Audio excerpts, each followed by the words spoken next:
In the cold green waters of Southeast Alaska, there's a humpback whale named Flame. She's given birth to over 9 calves throughout her lifetime. She's been coming here to these specific feeding grounds near Juneau for over 2 decades. Every spring, she makes a 3,000-mile crossing from Hawaii in just over a month, typically arriving in Juneau in early May. This is one of the most important humpback feeding and rearing grounds on the Pacific coast. A place where calves born in Hawaii can come to grow strong on Alaska's abundance, and for a few months a year, it belongs to the whales, or at least it used to. Since 2020, a small team of scientists from the University of Alaska Southeast and NOAA, in partnership with the Alaska Whale Foundation, has been doing something remarkable. They've been studying the health of Juneau whales and identifying individuals using the underside of their massive tails. Also known as flukes, humpback tails are as unique as a human fingerprint. No two are identical.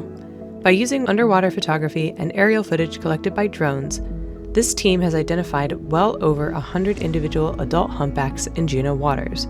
They know who is pregnant, they know who's lost a calf, they know who's skinnier than they were last year, and they know who's been here before and who hasn't. Besides the scientists, these whales have an entire fan base.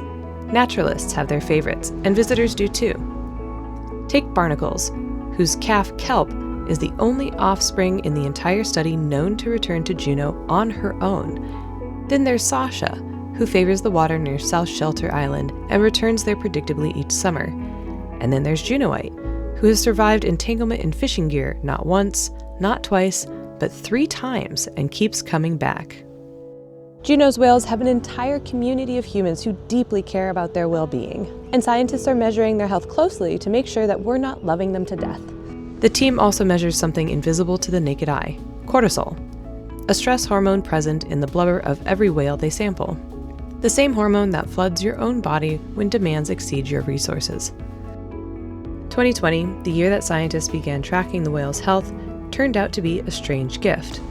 The cruise ships were gone, the fjords were much less busy, and for the first time in decades, Juneau's waters were mostly quiet. The whales, of course, didn't know why. They simply arrived, as they always had. And the scientists watching carefully began to understand what these animals look like when the pressure is off. By 2024, the picture had come into sharper focus. Of 14 recorded vessel strikes and entanglements over 5 years, the majority of cases involved calves. These little ones just aren't able to respond to boat traffic quickly or avoid fishing gear as easily. Heartbreakingly, a calf named Tango, the son of Sasha, was one such case. Throughout the summer of 2023, the research team documented the accumulating marks on his body. Prop scars, impact wounds, the quiet record of too many close encounters. And in August of that year, he was killed in a ship strike and washed ashore. His bones remain on a small island near Juneau, serving as a reminder that these giants are vulnerable and deserve thoughtful human neighbors. The whale watching industry in Juneau generates over $60 million a year. It connects around 250,000 people annually to these animals, and that connection matters.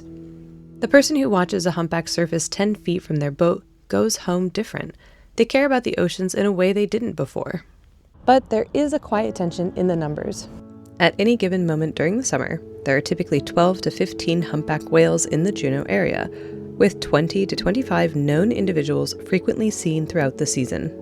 As of 2024, there were 72 whale watching boats, with more added in the last 2 summers.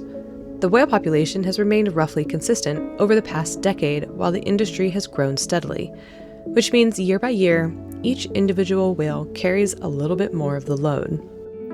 Flame, Kelp, Sasha, Juneauite, Viking, and the rest of Juneau's whales are a handful of individuals asked to bear the weight of an entire industry. The researchers put it simply: there is no monitoring system currently capable of detecting concerns before they become a crisis.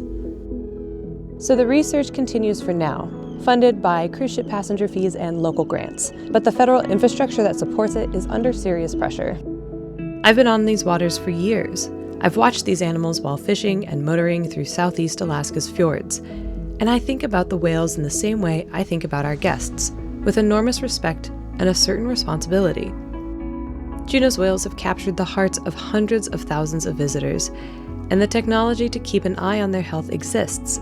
The data is being collected by local scientists with local knowledge on a shoestring budget that is now threatened by federal cuts.